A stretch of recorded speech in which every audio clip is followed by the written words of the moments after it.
আমারে মুসলমান ভাইয়েরা, এই জন্য আল্লাহ তাআলা বলেন ওয়াশিরুহুন্না বিল মারুফ। হে দুনিয়ার পুরুষরা শোনো, তোমরা তোমাদের স্ত্রীর সাথে ভালো ব্যবহার করো। আমার নবী স্ত্রীর সাথে ভালো ব্যবহার করেছেন। আমার নবী বলেছেন সে হলো ভালো যার স্ত্রী বলে ভালো। যার স্ত্রী স্বামীকে ভালো বলে না, সে আসল ভালো হতে পারে না। কিছু মানুষ আছে দূর দূরান্তে অনেক সুনাম আছে, কিন্তু পরিবারের কাছে হইলো একেবারে ঘৃণিত মানুষ। কথা বলেন আছে না? কথা বলেন, ঘুমাই গেছেন আপনারা? জোরে বলেন, এমন মানুষ আছে না নাই? রাসূল বলেন আকমালুল মুমিনিনা ঈমানান আহসানুহুম খুলুকা। পরিপূর্ণ মুমিন হলো সে যার স্বভাব চরিত্র ভালো, আর যার স্ত্রী বলে তার স্বভাব চরিত্র ভালো, সেই হলো আসল ভালো মানুষ, সেই হলো আসল মুমিন মানুষ। বলেন সুবহানাল্লাহ। আমারে মুসলমান ভাইয়েরা, আসল স্বামী স্ত্রী দাম্পত্য জীবন যখন আরম্ভ হয়ে গেল, এক সাহাবী নবীজির কাছে এসে বললেন ইয়া রাসূলুল্লাহ, ইয়া হাবিবাল্লাহ, স্বামীর উপর স্ত্রীর কি হক দায়িত্ব রয়েছে, আর স্ত্রীর উপর স্বামীর কি হক এবং দায়িত্ব রয়েছে? আল্লাহর নবী বিশ্ব নবী বলেছেন আতইমহা ইযা তুইমতা। হে সাহাবী, তুমি শোনো, পুরুষের জন্য স্ত্রীর উপর হক এবং দায়িত্ব হলো এই, তুমি যখন খানা খাইবে তোমার স্ত্রীর জন্য খানার ব্যবস্থা করবে। তুমি যখন কাপড় চোপড় পরিধান করবে, তোমার স্ত্রীর খোঁজ খবর নিয়ে কাপড় চোপড় পরার ব্যবস্থা করবে। পুরুষেরা শোনো, বিনা কারণে তোমার স্ত্রীকে কষ্ট দিতে পারবে না, কারণ তোমার স্ত্রী তার মা বাবা আত্মীয় স্বজন সকলকে বাদ দিয়া একমাত্র তোমার দিকে তাকাইয়া সকলকে বাদ দিয়েছে। কথা বলেন ঠিক কিনা? আমার মুসলমান ভাইয়েরা, এই জন্য আল্লাহর নবীকে এক ব্যক্তি জিজ্ঞাসা করলেন আইয়ুন নিসাই খায়রুন। হে আল্লাহর নবী, কোন মহিলা উত্তম, কোন মহিলা ভালো, কোন মহিলা হইল জান্নাতি? নবী বলেন যেই মহিলা স্বামীকে পাইয়া খুশি হয়, যেই মহিলাকে স্বামী দেখিয়া খুশি হয়, ওই মহিলা হলো জান্নাতি মহিলা। আর যখন স্বামী কোনো ভালো কাজের দিকে আহ্বান করে, আদেশ করে, যেই মহিলা স্বামীর কথা মেনে আদেশটাকে পালন করে, ওই মহিলা হলো উত্তম মহিলা। জোরে জোরে বলেন সুবহানাল্লাহ। আল্লাহর নবী আরো সুন্দর করে বলেন আইয়ুমা ইমরাতিন মাতাত ওয়া যাওজুহা والصلاة والسلام على من كان نبيا وآدم بين الماء والتين وعلى آله وأصحابه أجمعين. أما بعد فأعوذ بالله من الشيطان الرجيم. بسم الله الرحمن الرحيم. يا أيها الناس اتقوا ربكم الذي خلقكم من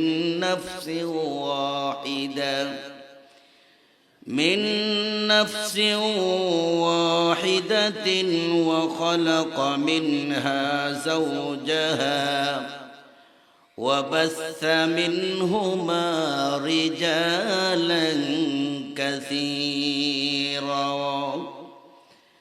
رجالا كثيرا ونساء. واتقوا الله الذي تساءلون به والأرحام إن الله كان عليكم رقيبا. بارك الله لنا ولكم في القرآن العظيم ونفعنا وإياكم بالآيات والذكر الحكيم. قال رسول الله صلى الله عليه وسلم النكاح سنتي فمن رغف عني فليس مني أو كما قال عليه الصلاة والسلام درود شريف পড়ি اللهم صل على محمد وعلى آل محمد كما صليت على إبراهيم وعلى آل إبراهيم إنك حميد مجيد اللهم بارك على محمد وعلى آل محمد كما باركت على إبراهيم وعلى آل إبراهيم إنك حميد مجيد سبحان الله وبحمده سبحان الله العظيم কয়েকবার জিকির করি লা ইলাহা ইল্লাল্লাহ জোরে জোরে লা ইলাহা ইল্লাল্লাহ হায়াতের মালিক জয় আল্লাহ মৌতের মালিক সেই আল্লাহ লা ইলাহা ইল্লাল্লাহ লা ইলাহা ইল্লাল্লাহ মুহাম্মাদুর রাসূলুল্লাহ সাল্লাল্লাহু আলাইহি ওয়াসাল্লাম। মৌলভীবাজার জেলার অন্তর্গত নলদারিয়া ইসলামী যুব সমাজের উদ্যোগ আয়োজিত পঞ্চম বার্ষিক তাফসিরুল কোরআন মহাসম্মেলনের সম্মানিত সভাপতি সাহেব, মুআজ্জাজ মুকাররম উলামায়ে কেরাম, মুরব্বিয়ানে আইজাম, যুবক ভাইয়েরা, পর্দার অন্তরালে অবস্থানরত আমার শ্রদ্ধেয় মা ও বোনেরা, মহান আল্লাহ রাব্বুল আলামিনের দরবারে অসংখ্য অগণিত নিয়ামতের শুকরিয়া আদায় করছি, যিনি আমাদেরকে জান্নাতের বাগানে গভীর রাত্র পর্যন্ত উলামায়ে কেরামের সোহবতে ধৈর্য সহকারে বসার তৌফিক দান করেছেন। এই জন্য সকলেই মন খুলে পড়ে আলহামদুলিল্লাহ। আজকে বাংলাদেশের বিভিন্ন জায়গাতে আসরের পর থেকেই বৃষ্টি বাদল হয়েছে। আপনাদের কাছে খবর আছে কি? আলহামদুলিল্লাহ। এই মাহফিলের মধ্যে একজন যুগ শ্রেষ্ঠ আল্লাহর ওলি আসবেন, বরুণার পীর সাহেব হুজুর। আলহামদুলিল্লাহ বলেন। আমার মনে হইতেছে এই বুজুর্গানে দ্বীনের উসিলাই আপনাদের এই এলাকাটাতে বৃষ্টি একটু কম হয়েছে, যার কারণে আমরা মাহফিলে বসার মতন সুযোগ পেয়েছি। আলহামদুলিল্লাহ বলেন। এমন এই মাহফিলে এসে আমরা খুশি না বেজার? কারা কারা খুশি হাত ওঠা লিল্লাহি তাকবীর, আরো জোরে লিল্লাহি তাকবীর। কোরআন সুন্নাহর আলো, কোরআন সুন্নাহ যেখানে, আলেম উলামা যেখানে, পীর মাশায়েখ যেখানে, নারে তাকবীর। আল্লাহ আমাদের এই মাহফিলকে কবুল করুন, সকলে বলেন আমিন। সম্মানিত উপস্থিতি, মাহফিল পরিচালনা কমিটির পক্ষ থেকে আমাকে আলোচ্য বিষয় দেওয়া হয়েছে স্বামী স্ত্রীর দাম্পত্য জীবন।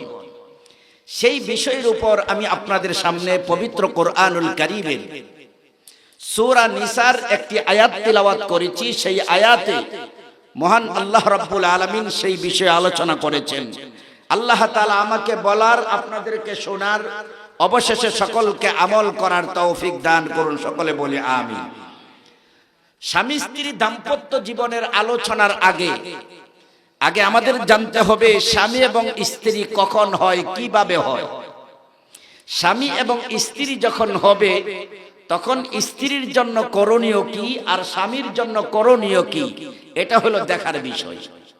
আগে আমরা জেনে নিব স্বামী এবং স্ত্রী কিভাবে হয়, স্বামী এবং স্ত্রী হওয়ার প্রয়োজনীয়তাটা কি।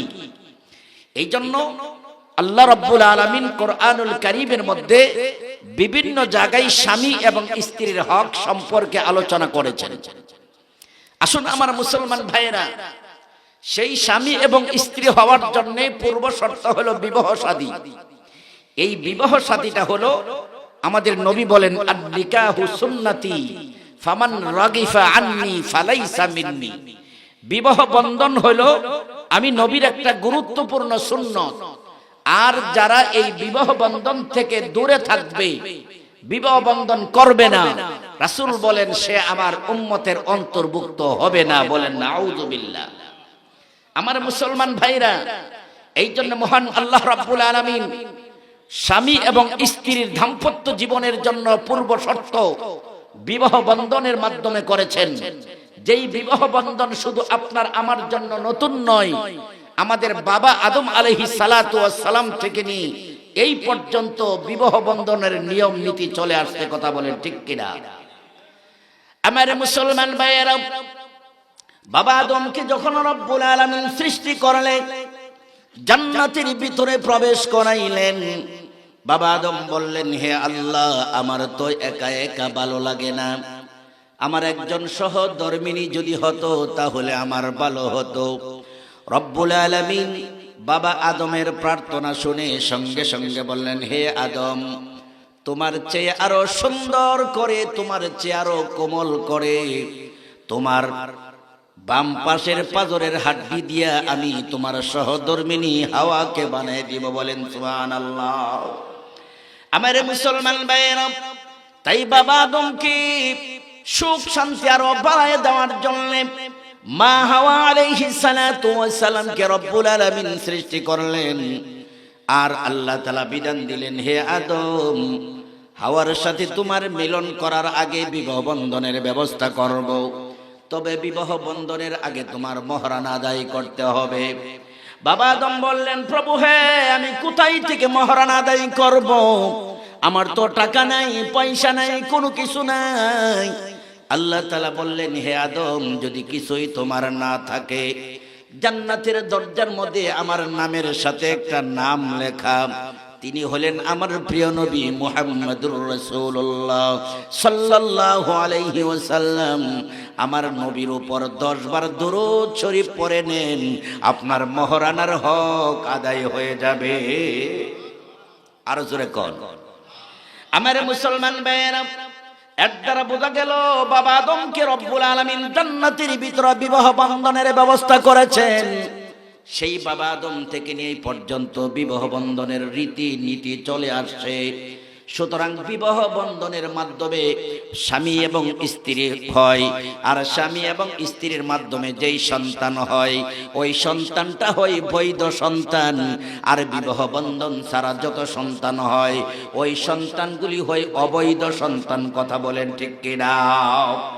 সারা বিশ্বের মধ্যে বহু মানুষ আছে অবৈধ সন্তানের প্রোডাকশন দিতেছেন। কঠিন হাসরের ময়দানে শয়তানগুলো আল্লাহর কাছে যায়, বলবে, আল্লাহ, আমার তো কোনো দোষ নাই, আমার মার গর্ভে আমি জন্মগ্রহণ করেছি, কিন্তু যার মাধ্যমে আমি ভূমিষ্ঠ হয়েছি সে তো আসলে আমার বৈধ পিতা নয়। আল্লাহ, আমার কোনো দোষ নাই, যারা অবৈধ কাজ করেছে তাদেরকে আপনি বিচার করেন। বলেন সুবহানাল্লাহ। আমার মুসলমান ভাইয়েরা, এই জন্য আল্লাহ রাব্বুল আলামিন বলেন, ইয়া আইয়ুহান নাসুত্তাকু রাব্বাকুমুল্লাযী খালাকাকুম মিন নাফসিন ওয়াহিদা। আল্লাহ রাব্বুল আলামিন বলেন, হে মানব জাতি, তোমরা তোমাদের প্রভুকে ভয় করো, যেই প্রভু একজন মানুষ থেকে তোমাদেরকে সৃষ্টি করেছেন। বলেন সুবহানাল্লাহ। আপনারা বলেন, একজন মানুষ বলতে কাকে বোঝানো হয়েছে? একজন মানুষ বলতে হযরতে আদম আলাইহিস সালাতু ওয়াস সালামকে বোঝানো হয়েছে। এরপরে আল্লাহ রাব্বুল আলামিন বলেন, ওয়া খালাকা মিনহা যাওজাহা ওয়া বাসসা মিনহুমা রিজালান কাসীরাও ওয়া নিসা। এরপরে আদম আলাইহিস সালাতু ওয়াস সালামের জন্য হাওয়া আলাইহিস সালাতু ওয়াস সালামকে আল্লাহ তাআলা সৃষ্টি করেছেন। অতঃপর আদম এবং হাওয়া এই দুইজনের দাম্পত্য জীবনের মাধ্যমে অনেক অনেক বেশি বেশি নারী এবং পুরুষদের প্রোডাকশনের জন্মের ব্যবস্থা করেছেন। বলেন কে? আরো জোরে বলেন কে? ও মুসলমান ভাইয়েরা, আসুন, এর দ্বারা বোঝা গেল বাবা আদম থেকে যে আমরা সৃষ্টি হয়েছি, সূরা নিসার আয়াতের দ্বারা প্রমাণিত। সুতরাং আমাদের মাধ্যমেও যত সন্তান হবে, এই সন্তানগুলিরও পরিচয়, কথা বলেন, আছে না নাই? কিয়ামত পর্যন্ত যত মানুষ জন্মগ্রহণ করবে, পুরুষ হোক আর মহিলা হোক, সকলের আদি পিতা হলেন হযরতে আদম আলাইহিস সালাম, সকলের আদি মাতা হলেন হযরতে হাওয়া আলাইহিস সালাতু ওয়াস সালাম। এই দুইজন যদি দুনিয়াতে না আসতো, আজকে সারা পৃথিবীতে কোটি কোটি মানুষের জন্ম হতো না। আওয়াজ করে বলেন ঠিক ঠিক না? আমার মুসলমান ভাইয়েরা, তাই বাবা আদম যেহেতু দাম্পত্য জীবন করেছেন বিবাহ বন্ধনের মাধ্যমে, সুতরাং আমরাও বিবাহ বন্ধন করব, বিবাহ শাদী করব।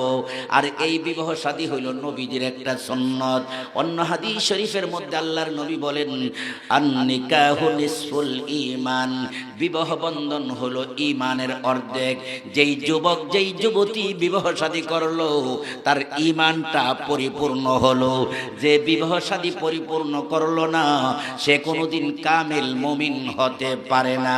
আমার মুসলমান ভাইরা, এই জন্য আল্লাহর নবী, বিশ্ব নবী সারা পৃথিবীর যুবকদেরকে ডাক দিয়ে বলেছেন, ইয়া মা'শারাশ শাবাব মান ইসতাতা মিনকুমুল বাআতা ফালইয়াতাযাওয়াজ ফাইন্নাহু আগাদ্দু লিল বাসারি ওয়া আহসানু লিল ফারাজ। আল্লাহর নবী সারা পৃথিবীর যুবকদেরকে ডাক দিয়ে বললেন, হে যুবকেরা দলেরা, শোনো, তোমাদের মধ্যে যাদের সাধ্য এবং সামর্থ্য আছে, তারা যেন তাড়াতাড়ি করে বিবাহ করে নেই। ওরে মুসলমান, আল্লাহর নবী বলেন, ফাইন্নাহু আগাদ্দু লিল বাসার, বিবাহ শাদীর মাধ্যমে পুরুষ এবং মহিলাদের দৃষ্টি নিচের দিকে আসে, অর্থাৎ চোখের দ্বারা অন্য নারীর দিকে তাকায় না, চোখের দ্বারা অন্য পুরুষের দিকে তাকায় না। তাই নবী বলেন, বিবাহ শাদীর দ্বারা তার দৃষ্টিটা অবনতি হয়, অন্য পর পুরুষ আর পর নারীর দিকে দৃষ্টি পড়ে না। এরপরে নবী বলেন, ওয়া আহসানু লিল ফারাজ, এবং লজ্জাস্থানটাকে পবিত্র করা হয়। বলেন সুবহানাল্লাহ। আমার মুসলমান ভাইয়েরা, এই জন্য আল্লাহ নবী, বিশ্ব নবী বলেন, একজন যুবক এবং একজন যুবতী বিবাহ বন্ধনের আগে যখন কোন পর পুরুষের দিকে তাকায়, আল্লাহ রাসূল বলেন, এই দৃষ্টিটা হইল শয়তানের তীরের চেয়ে আরো বেশি। যেই মুসলমান পুরুষ পর নারীকে দেখে আর যেই মহিলা পর পুরুষকে দেখে, তারা হয় দায়ুস, তারা চোখের গুনাহ করে, চোখের জিনা করে। আমার মুসলমান ভাইয়েরা, এই জন্য আল্লাহ রাব্বুল আলামিন বলেছেন, লা তাকরাবুস সালাহ লা তাকরাবুজ জিনা। হে মুমিন মুসলমানরা, তোমরা নেশা অবস্থায় নামাজের কাছে যাও না, আর তোমরা জিনার কাছেও যাও না। জিনা বলতে কি শুধুমাত্র নির্লজ্জা স্থান দিয়ে জিনা করা, এটার নাম জিনা নয়। চোখের জিনা আছে, কানের জিনা আছে, হাতের জিনা আছে। কোন পুরুষ যদি পরনারীর দিকে কুদৃষ্টিতে তাকায়, তাহলে সে চোখের জিনা করলো। কোন পুরুষ যদি পরনারীর দিকে হাত দিয়ে স্পর্শ করে, সে হাতের জিনা করলো। কোন পুরুষ বা নারী যদি গুপ্ত অঙ্গ দিয়ে জিনা করে, তাহলে সে প্র্যাকটিকের গুনাহ করলো। এই জন্য আল্লাহ তাআলা বলেছেন, ইয়া আইয়ুহাল্লাযীনা আমানু লা তাকরাবুজ জিনা, হে মুমিনগণ, তোমরা জিনার কাছেও যাও না। যেখানে তাকাইলে জিনা হওয়ার সম্ভাবনা আছে, যেখানে ধরলে জিনা হওয়ার সম্ভাবনা আছে, যেখানে যাইলে অপকর্ম করার সম্ভাবনা আছে, ওই জায়গা থেকে তোমরা বিরত থাকো। আপনারা বলেন, এই কথাটি জোরে বলেন কার? আমার মুসলমান ভাইয়েরা, এই জন্য কোন যুবক বা যুবতী যখন পরপুরুষ এবং পরনারীকে সর্বপ্রথম চক্ষু দিয়া দেখে, তার চোখের মধ্যে সর্বপ্রথম লোভ লেগে যায়। ছেলেটা মনে করে মেয়েটাকে যদি আমি পাইতাম তাহলে আমার জীবন সুখ এবং শান্তিময় হইতো। মেয়েটাও মনে করে যদি আমি এই ছেলেটাকে পাইতাম আমার জীবন সুখ এবং শান্তিময় হইতো। ওরে মুসলমান, এই দুইজন বিবাহ বন্ধন ছাড়া বর্তমান সমাজের মধ্যে ভালোবাসার নামে অপকর্মের ফ্যাক্টরি চলছে। কথা বলেন ঠিক কিনা? আমার মুসলমান ভাইয়েরা, সারা বিশ্বের মধ্যে কোটি কোটি মানুষ আজকে ব্যভিচারের মধ্যে লিপ্ত। এই সামনে মাস আসতেছে যার নাম হইল ফেব্রুয়ারি মাস। এই ফেব্রুয়ারি মাসের 14 তারিখটাকে বিশ্ব ভালোবাসা দিবসের নামে শুধু বাংলাদেশের নয়, সারা বিশ্বের কোটি কোটি পুরুষ এবং মহিলাদের চরিত্র নষ্ট করার জন্য একটা ষড়যন্ত্র চলছে। আওয়াজ করে বলেন ঠিক ঠিক না? আমার মুসলমান ভাইয়েরা, এই জন্য মনে রাখতে হবে, যদি তুমি ভালোবাসা করতে চাও, যদি ফুল দিতে চাও তোমার স্ত্রীকে ফুল দাও। হে মহিলা, যদি তুমি 14ই ফেব্রুয়ারি কেন 12 মাস তুমি যদি ফুল দিতে চাও, ভালোবাসা দিতে চাও, তোমার স্বামীকে ভালোবাসা দাও। তোমার স্বামীকে যদি ফুল দাও, তোমার স্বামীকে যদি ভালোবাসা দাও, একদিন যদি ভালোবাসা দিতে পারো, আল্লাহর নবী বিশ্ব নবী বলেছেন 1 বছর নফল ইবাদতের সওয়াব তোমার আমল নামায় দেওয়া হয়। সুবহানাল্লাহ জোরে বলেন। আমার মুসলমান ভাইয়েরা, এই জন্য ভালোবাসা দিব কাকে? স্বামী দিবে স্ত্রীকে ভালোবাসা, স্ত্রী দিবে স্বামীকে ভালোবাসা। ওরে আমার মুসলমান ভাইয়েরা, আজকে আমাদের এই ভালোবাসাটাকে বেপরদা ভাবে পরিচালনা করা হয়। ওরে মুসলমান, এমন কাজ থেকে বাঁচা মুসলমানের জন্য দরকার আছে না নাই? আমার মুসলমান ভাইয়েরা, যারা বিবাহ বন্ধন ছাড়া পরনারীর সাথে মিলন করে, পরপুরুষের সাথে মিলন করে, আল্লাহর নবী বিশ্ব নবী রাহমাতুল লিল আলামিন বলেন, আমি যখন মেরাজ শরীফের মধ্যে গেলাম, জান্নাত এবং জাহান্নাম পরিদর্শন করলাম। জাহান্নামের ভিতরে অনেকগুলি শাস্তি আমাকে দেখানো হলো। এক জায়গার মধ্যে যায়া দেখলাম একদল পুরুষ এবং মহিলাগণ বিশাল বড় মটকির ভিতরে আগুনের সাথে উলঙ্গ হয়ে উঠতেছে আর পড়তেছে। আমি জিবরাইল আমিনকে জিজ্ঞাসা করলাম, হে জিবরাইল, তারা কারা জাহান্নামের আগুনের মধ্যে উঠতেছে আর পড়তেছে? জিবরাইল আলাইহিস সালাতু ওয়াস সালাম বলেন, হে আল্লাহর নবী, তারা হলো ওই সমস্ত পুরুষ এবং মহিলা যারা বিবাহ বন্ধন ছাড়া পরপুরুষ এবং পরনারী অবৈধ সম্পর্ক করেছিল, মিলন করেছিল। তাদেরকে আল্লাহ রাব্বুল আলামিন উলঙ্গ করে জাহান্নামের আগুনের মধ্যে জ্বালাইবে। জুড়ে বলেন নাউযুবিল্লাহ।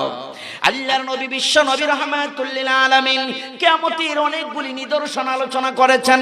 কিয়ামতের মধ্যে অনেকগুলি মানুষ অনেক অন্যায় অপরাধের কারণে তাদেরকে হাসরের ময়দানে অপমান করা হবে।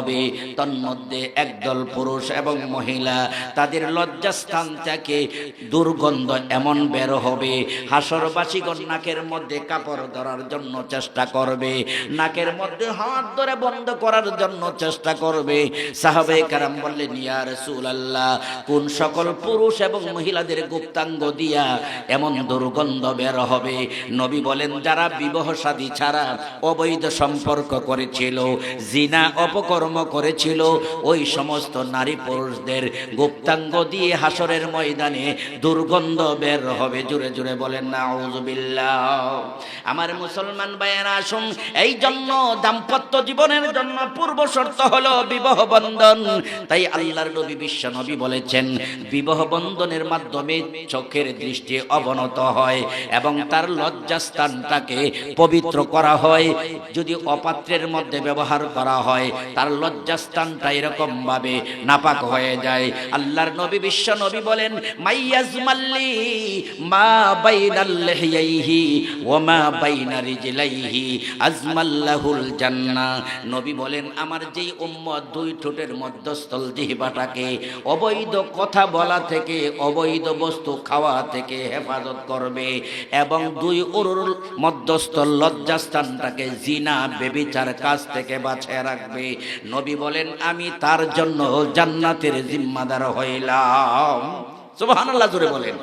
আমার মুসলমান ভাইয়েরা, এখন কথা হলো আমরা যেই বিবাহ শাদী করব, কেমন পাত্রী আমাদের দরকার আর কেমন পাত্র আমাদের দরকার। আজকে তো আমরা বিবাহ শাদী করতে গেলে যাই দেখি এক নম্বর মেয়েটা সুন্দরী কিনা, সুন্দরীর পিছনে এখন জগৎ পাগল, কথা বলেন ঠিক কিনা। আগের মুরব্বীরা বলতো নদীর জল গোলাও ভালো, জাতের মেয়ে কালো ভালো, কথা বলেন ঠিক কিনা। বংশধরে মানুষ দেখি বিবাহ বন্ধনের ব্যবস্থা আগে হতো। আল্লাহর নবী বিশ্ব নবী বলেন চারটা জিনিস দেখে তোমরা পাত্রী নির্বাচন করো, তোমরা বউ নির্বাচন করবে চারটা গুণ দেখে। এক নাম্বার মেয়েটা সুন্দরী কিনা, দুই নাম্বার মেয়েটার বংশ ভালো কিনা, তিন নাম্বার হলো মেয়েটার বাবার সম্পত্তি আছে কিনা, চার নাম্বার হলো ওই মেয়েটা এবং পরিবারের মধ্যে দিন এবং ধর্মের নিয়ম কানুন আছে কিনা।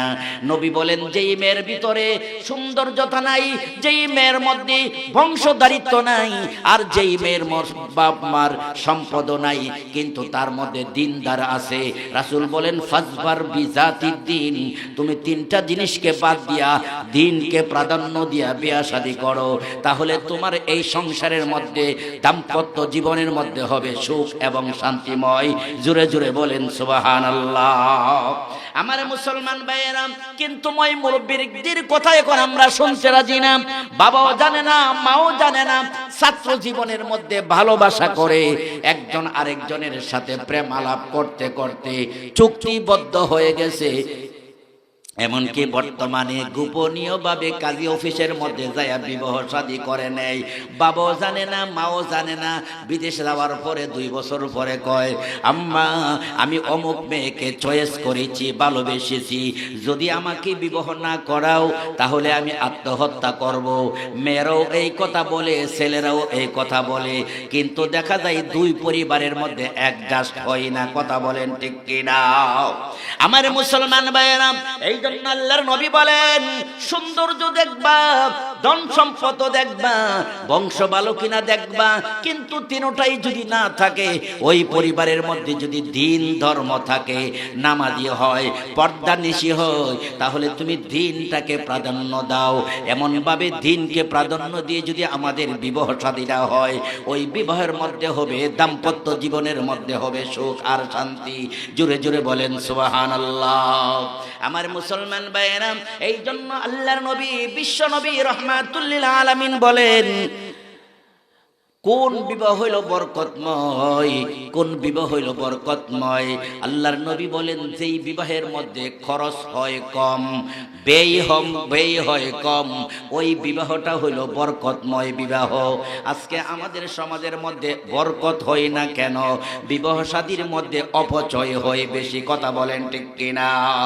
কেমন অপচয় হয়? বিবাহ শাদীর পূর্বে ডেকোরেশন করা হয়, 1 লক্ষ টাকার ডেকোরেশন করা হয়, 50,000 টাকার ডেকোরেশন করা হয়, গায়ে হলুদের অনুষ্ঠান করা হয়, ভিডিও কনসার্ট করা হয়। ওরে মুসলমান নারী এবং পুরুষদেরকে, যুবক যুবতীদেরকে একত্রিত করে বিভিন্ন গায়ে হলুদের অনুষ্ঠান করা হয়, হাজার হাজার লক্ষ লক্ষ টাকা খরচ করা হয়, যার কারণে বিবাহ শাদীর মধ্যে অপচয় হয়। আল্লাহ তাআলা কোরআনে বলেন ইন্নাল মুবাজ্জিরিনা কানু ইখওয়ানাশ শায়াতিন, যারা অপচয় করে তারা হলো শয়তানের ভাই। সুতরাং যারা বিবাহ শাদীর মধ্যে বাজি ফুটাইয়া, অযথা বেশি বেশি ঘেট বানাইয়া, কাঁচা ফুল এনে অধিক পরিমাণ খরচ করে, নবী বলেন ওই বিবাহটা কোনোদিন বরকতময় বিবাহ হতে পারে। আরো জোরে বলেন পারে। 2 নম্বর অপচয় হয় আমাদের সমাজের মধ্যে বিবাহ বন্ধনের আগে মহারানা ধার্য করা হয়। নবী বলেন সেই পরিমাণ মহারানা ধার্য করো যেই পরিমাণ মহারানা আদায় করার মতন সামর্থ্য স্বামীর আছে, কিন্তু ছেলেটার উপযুক্ত এমন ছেলের, যেই ছেলের 2 লক্ষ টাকা মহারানা আদায় করতে পারবে, জনগণ মিলে 10 লক্ষ টাকা মহারানা সাব্যস্ত করে। এর দ্বারা বোঝা গেল ছেলেটার উপর জুলুম করা হলো। আওয়াজ করে বলেন ঠিক ঠিক না? ও মুসলমান, কেহ বলে মহারানাটা হলো একটা কলা পাতা। না না, আপনার বাড়ি হলো মৌলভীবাজার, আমার বাড়ি হলো ব্রাহ্মণবাড়িয়া। আমি আপনার কাছ থেকে যদি 100 টাকা হাওলাত নেই, আমার উপর যেমন কর্তব্য আপনার ঋণ পরিশোধ করা, তদ্রূপ মহারানা যত ধার্য করা হয়, স্বামীর উপর কর্তব্য হলো তার স্ত্রীর মহারানা আদায় করা। আল্লাহর নবী বিশ্ব নবী বলেন, হাসরের ময়দানে মহিলারা স্বামীর বিরুদ্ধে যায় মামলা করবে। ওগো আল্লাহ, আমি তো আমার স্বামীর কাছে পাওনা আছি। আল্লাহ তাআলা বলবেন, কি পাওনা আছো?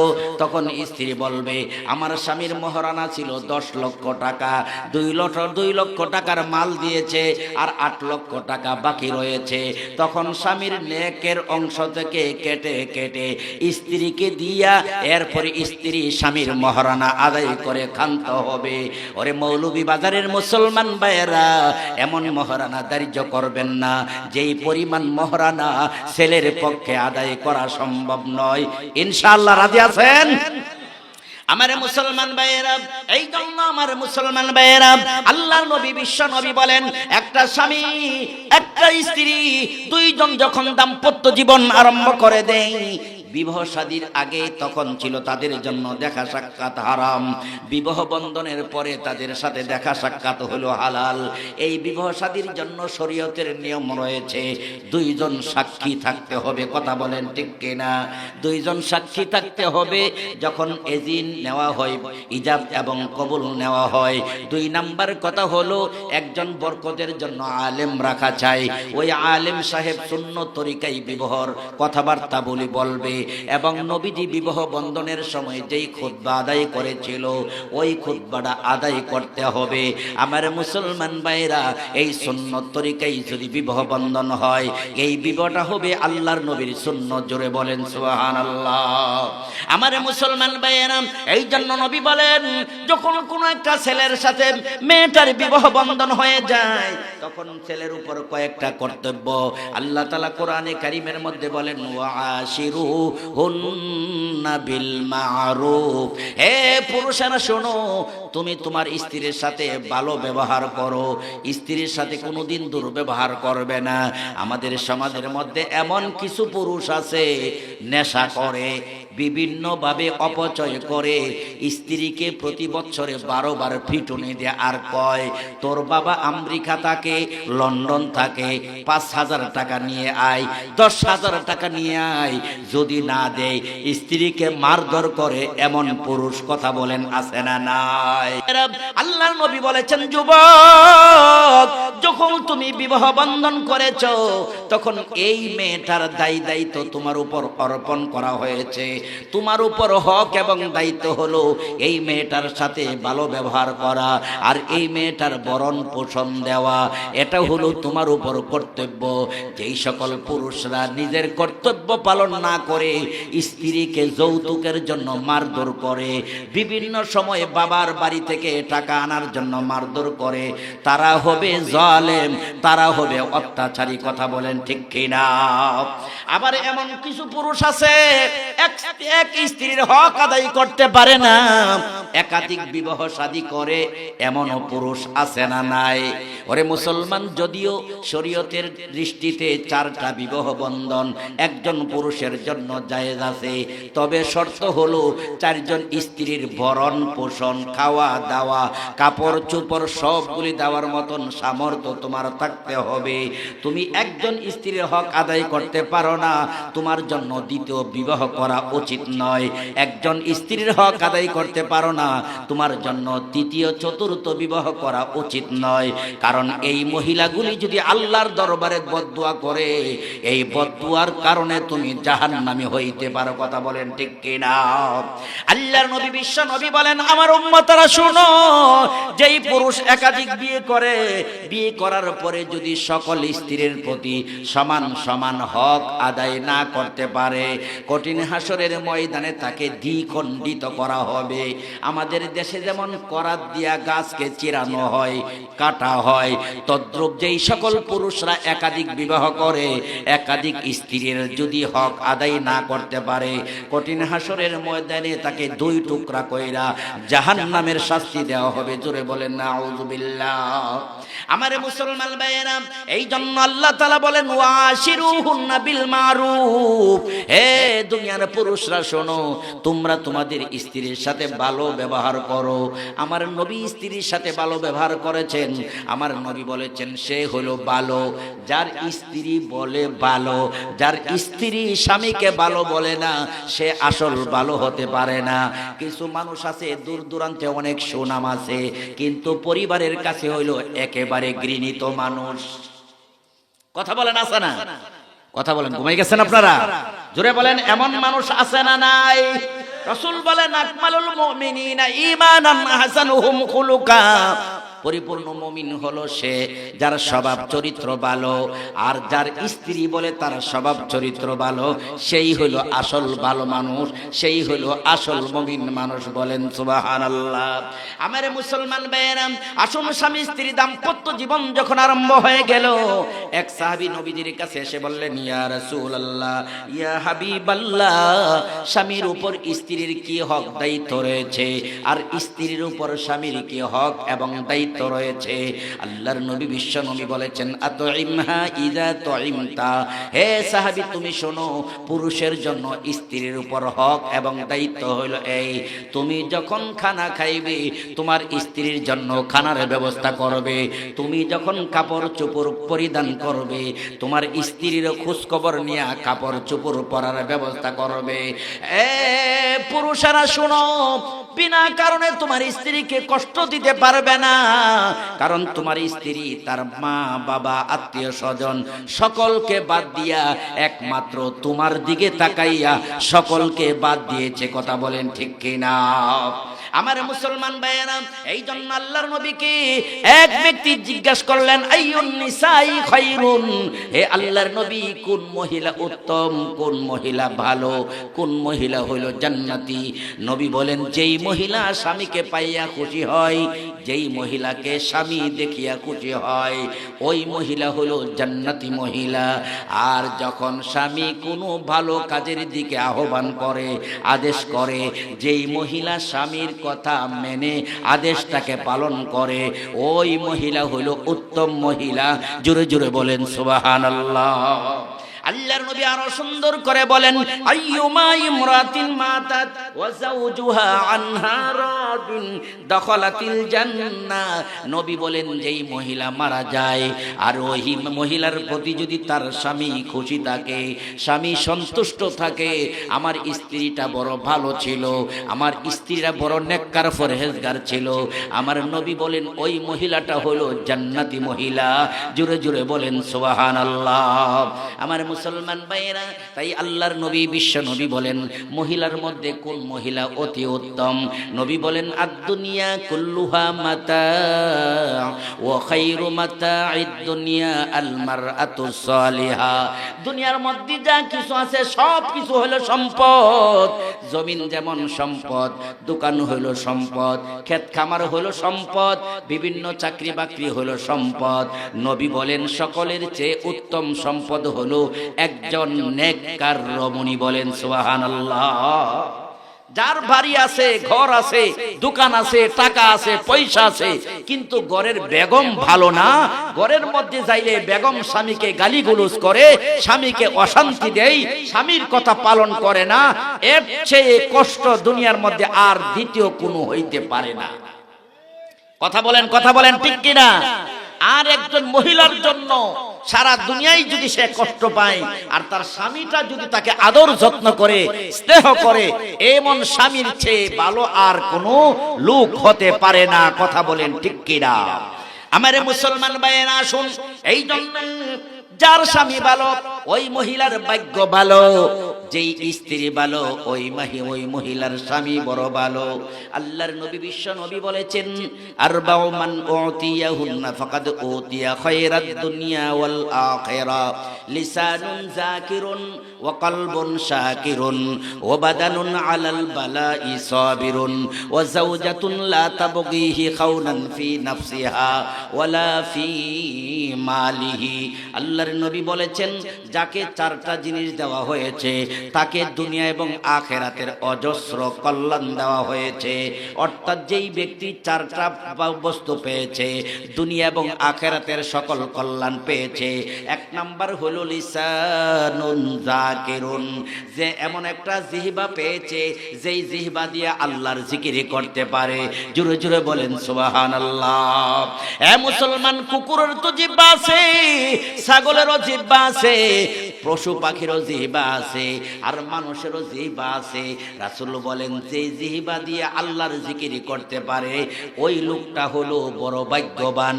যেই লোকটা জিকির করতে করতে জিহ্বাটাকে সব সময় তরতাজা রাখে আর বলে সুবহানাল্লাহ ওয়ালহামদুলিল্লাহ লা ইলাহা ইল্লাল্লাহ, বলেন সুবহানাল্লাহ ওয়ালহামদুলিল্লাহ লা ইলাহা ইল্লাল্লাহ। নবী বলেন, যেই মুসলমান চলতে ফিরতে শুইতে ঘুমাইতে সর্বাবস্থায় আল্লাহর জিকির করে ওই মুসলমান হাসতে হাসতে আল্লাহর জান্নাতে যাবে। জোরে জোরে বলেন সুবহানাল্লাহ। ওরে মুসলমান, অনেক মানুষ আছে আল্লাহর নাম সারা দিনও একবার নেয় না, সুবহানাল্লাহ একবার বলে না। যেই মুসলমান সুবহানাল্লাহ একবার বলল তার আমলনামায় কি লেখা হলো? নবী বলেন সুবহানাল্লাহ তামলাউল মিজান। কেহ যদি একবার সুবহানাল্লাহর জিকির করে মিজানের পাল্লাটা, নেকের পাল্লাটা নেকের দ্বারা ভরপুর করে তার জন্য দেওয়া হয়। জোরে বলে বলেন সুবহানাল্লাহ। মুসলমান, যারা জিকির করে তারা হলো বড় ভাগ্যবান, যারা জিকির করে না তারা হলো বড় ক্ষতিগ্রস্ত। নবী বলেন, জান্নাতবাসীরা কোনো কিছুর জন্য আফসোস করবে না, সকল মুমিনগণ জান্নাতে যাবে। জান্নাতে যাওয়ার পরে শুধু একটা জিনিসের জন্য আফসোস করবে, আল্লাহ দুনিয়াতে যেই সময়টা জিকির সারা কাটিয়েছিলাম, আড্ডাখানার মধ্যে কাটিয়েছিলাম, গল্প গুজারির মধ্যে কাটিয়েছিলাম, ওই সময়ে যদি আমি তোমার জিকির করতাম, সলিমউদ্দিনের চেহারাটা উজ্জ্বল হয়ে গেছে, মতির মেম্বর পাইছে, আমিও তো তার মতন সুন্দর চেহারা পাইতাম এবং মতির মেম্বর পাইতাম। জোরে বলেন সুবহানাল্লাহ। আমার মুসলমান ভাইয়েরা, দুই নম্বর আল্লাহর নবী বলেন ওয়া কলবুন শাকিরুন, এমন একটা মন যে পেয়েছে খায়া না খায়া, পায়া না পায়া, কম বেশি পাইয়া আল্লাহর প্রতি কৃতজ্ঞ, বলেছে আলহামদুলিল্লাহ। সুবহানাল্লাহ বলেন। আজকে ডাল ভাত খাইলাম, বলছে আলহামদুলিল্লাহ। আজকে বড় মাছ দিয়া খাইলাম, বলছে আলহামদুলিল্লাহ। আজকে 100 টাকা আমদানি হয়েছে, বলছে আলহামদুলিল্লাহ। রাসূল বলেন যে এমন কৃতজ্ঞ মন যে পেয়েছে সে দুনিয়া এবং আখিরাতের সকল কল্যাণ পেয়েছে। 3 নাম্বার ওয়া বাদানুন আলাল বালাই সাবিরুন, এমন একটা শরীর যে পেয়েছে এই শরীরের মধ্যে যত রোগ বিমার বালা মুসিবত আসছে, আসার পরে সে ধৈর্য ধারণ করতে পারছে। এমন ধৈর্যশীল মানুষ দুনিয়া এবং আখিরাতের কল্যাণ পেয়েছে। কারণ আল্লাহর নবী বলেছেন, রোগ বিমারের দ্বারা নিজের গুনাহগুলি আল্লাহ তাআলা ক্ষমা করে দেন। সুবহানাল্লাহ। যেই মুসলমানের রোগ আছে বুঝতে হবে তার জীবনে যদি কোনো গুনাহ হয়ে থাকে এই গুনাহগুলিকে মাফ করার জন্য একটা ওসিলা দিয়েছে। আর কাফের মুশরিকদেরকে যদি রোগ দেওয়া হয় তাকে তওবা করার জন্য সুযোগ দেওয়া হয়। জোরে জোরে বলেন আল্লাহু আকবার। 4 নাম্বার হলো আল্লাহর নবী বলেন ওয়া যাওজাতুন লা তাবগিহি খাওনান ফি নাফসিহা ওয়ালা মালিহি। আল্লাহর নবী বলেন, যেই পুরুষ এমন একজন স্ত্রী পেয়েছে যেই স্ত্রী তার নিজের সতীত্বটাকে হেফাজত করে, এই মহিলার গায়ে পর পুরুষের হাত লাগতে দেয় না, অন্য পুরুষের হাত স্পর্শ করতে দেয় না, এবং স্বামীর মালকে হেফাজত করে, স্বামীর মালকে নষ্ট করে না। নবী বলেন এমন একজন স্ত্রী যে পেয়েছে দুনিয়া এবং আখিরাতের সকল কল্যাণ পেয়েছে। সুবহানাল্লাহ।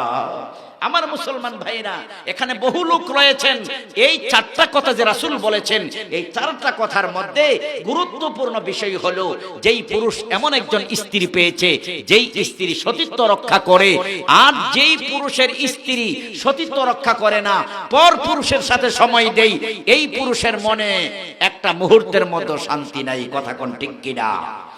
আর যেই স্ত্রী স্বামীর ধন সম্পদ লুণ্ঠন করে, বেহুদা ভাবে অপচয় করে, এই স্বামীর মনের মধ্যে কোনো কি নাই, শান্তি নাই। এই জন্য আমার মুসলমান ভাইরা, এই দেশের মধ্যে আমাদের জন্য নয়, সারা বিশ্বের মানুষের জন্য সবচেয়ে বড় শান্তির ঠিকানা হলো একজন স্ত্রী। জুড়ে বলেন সুবহানাল্লাহ। আল্লাহর নবী বিশ্ব নবী বলেছেন, শোনো, আল মারআতু সালিহাতুন খায়রুম মিন আলফি রাজুলিন মিন গায়রি আমালিন সালিহ। নবী বলেন একজন নেককার পরহেজগার আল্লাহওয়ালা মহিলা হাজার বেআমল পুরুষের চেয়ে উত্তম। জোরে জোরে বলেন সুবহানাল্লাহ। কারণ এই জগতের মধ্যে যত নবী রাসূল আউলিয়াগণ দুনিয়ার মধ্যে এসেছেন, মহিলাদের মাধ্যমে এসেছেন। মহিলাদের মর্যাদা আল্লাহর কাছে সবার চেয়ে বেশি। জোরে জোরে বলেন সুবহানাল্লাহ। আমার মুসলমান ভাইয়েরা, এই জন্য দাম্পত্য জীবন স্বামী স্ত্রীর মাধ্যমে আরম্ভ হয়। আল্লাহর নবী বিশ্ব নবী রাহমাতুল লিল আলামিন বলেন, শোনো দুনিয়ার মহিলারা, শোনো, তোমার স্বামীর খেদমত যদি তুমি 7 দিন করতে পারো, স্বামীর চাহিদা যদি তুমি 7 দিন পুরা করতে পারো, তোমার আমল নামায় 7 বছর নফল ইবাদতের সওয়াব লেখা হয়। সুবহানাল্লাহ বলেন। এ পুরুষ মহিলারা শোনো, যুবক যুবতীরা শোনো, তোমরা বিভিন্ন মেলার মধ্যে যায়া পর নারীর সাথে কথা বলিও না। তোমার স্ত্রীর সাথে যদি বসে বসে মুস্কে হাসি দিয়া কথা বলো, যতক্ষণ কথা বলবা তোমার আমল নামায় নফল ইবাদতের সওয়াব লেখা হবে। জোরে জোরে বলেন সুবহানাল্লাহ। আমার মুসলমান ভাইরা, এই স্বামী স্ত্রীর দাম্পত্য জীবনের মাধ্যমে সন্তান ভূমিষ্ঠ হয়। আল্লাহর নবী বিশ্ব নবী বলেন, কোন মহিলার গর্ভে যখন সন্তান যায়, মহিলার কষ্ট আরম্ভ হয়ে যায়। 9 মাস 9 দিন বা 10 দিন বাচ্চাটাকে গর্ভে ধারণ করতে হয়। মহিলারা শুনো গো, স্বামী স্ত্রী দাম্পত্য জীবনের মাধ্যমে তুমি যেই 9 মাস বা 10 মাস সন্তান গর্ভে ধারণ করলা, কত যে কষ্ট তোমার হয়েছে। তুমি যদি 2 রাকাত নামাজ গর্ভ অবস্থায় পড়তে পারো, গর্ভহীন মহিলারা 80 রাকাত নামাজ পড়লে যেই সওয়াব, তোমার 2 রাকাত নামাজের সেই পরিমাণ সওয়াব দেওয়া হয়। জোরে জোরে বলেন সুবহানাল্লাহ। এ মহিলারা শোনো, স্বামীর স্ত্রীর দাম্পত্য জীবনের মাধ্যমে একটা সন্তান যদি তুমি প্রসব করতে পারো, নবী বলেন সঙ্গে সঙ্গে তোমার আমল নামায় 70 বছর নফল ইবাদতের সওয়াব লেখা হয়। জোরে জোরে বলেন সুবহানাল্লাহ। 3 নম্বরে মহিলারা শোনো, রাত্রের বেলা বাচ্চারা কান্না করে, যাদের ঘরের মধ্যে ছোট ছোট বাচ্চা আছে, রাত্রের বেলা 2 বার 3 বার ঘুম থেকে উঠে কি উঠে না, একটা পানির কথা বলে, একটা দুধের কথা বলে, একটা পেশাবের কথা বলে। সাইদ আহমদ পালনপুরি লেখেন, দুনিয়ার মহিলারা শোনো, প্রতি রাত্রে যে 1 ঘন্টা 2 ঘন্টা তোমার ঘুমের ব্যাঘাত হয়েছে, ঘুমের ডিস্টার্ব হয়েছে, প্রতি রাত্রে তোমার আমল নামায় 20টি গোলাম আজাদ করার সওয়াব লেখা হয়। এ দুনিয়ার মহিলারা শোনো, স্বামী স্ত্রী দাম্পত্য জীবনের মাধ্যমে যেই বাচ্চা প্রসবের সময় রক্তগুলি বের হয়, পুরুষরা যুদ্ধের ময়দানে জিহাদ করতে করতে যেই রক্তগুলি বের করে দেয়, তাদের রক্তের যেমন মর্যাদা, তোমার রক্তের সমপরিমাণ মর্যাদা আল্লাহ তাআলা দান করবেন। জোরে জোরে বলেন সুবহানাল্লাহ। হে মা বোনেরা শোনো, স্বামীর বাড়ির মধ্যে এসে কিছু না কিছু কাজকর্ম করা লাগে কি লাগে না? ওরে মুসলমান মা বোনেরা শোনো, সাইদ আহমদ পালনপুরি রাহমাতুল্লাহ লেখেন, কোন মহিলা যদি স্বামীর বাড়ির সকালবেলা ঘুম থেকে উঠে ঠান্ডা ঝাড়ু দেই, বিসমিল্লাহির রহমানির রহিম বলে উঠানটা ঝাড়ু দেই, আর মাঝে মাঝে লা ইলাহা ইল্লাল্লাহ পড়ে মহিলার আমল নামায় খানায়ে কাবা ঝাড়ু দেওয়ার সওয়াব লেখা হয়। জোরে জোরে বলেন সুবহানাল্লাহ। আল্লাহর নবী বলেন, দুনিয়ার মহিলারা শুনো, তোমার স্বামী আলহামদু সূরা জানে না, তোমার স্বামী উযুর ফরজ জানে না, গোসলের ফরজ জানে না। হে পুরুষ, তোমার স্ত্রী উযুর ফরজ জানে না, গোসলের ফরজ জানে না, নামাজের ফরজ কয়টা, ওয়াজিব কয়টা জানে না। তুমি যদি শিক্ষা দিতে পারো, তোমার আমল নামায় 70 বছর নফল ইবাদতের সওয়াব দেওয়া হয়। জোরে জোরে বলেন সুবহানাল্লাহ। আমার মুসলমান ভাইরা, এই জন্য আল্লাহর নবী বিশ্ব নবী রাহমাতুল লিল আলামিন বলেন, চার আমলি যেই সকল নারীরা হবে, চার আমলদার নারীরা যারা হবে, তারা যাদের জন্য জান্নাতের 8টি দরজা খোলা হবে। তন্মধ্যে একটা হলো আল্লাহর নবী বলেছেন, আল মারআতু ইজা সাল্লাত খামসাহা, যেই মহিলা 5 ওয়াক্ত নামাজ আদায় করে, 5 ওয়াক্ত নামাজি মহিলাদের জন্য জান্নাতের দরজা খোলা থাকবে। বলেন সুবহানাল্লাহ।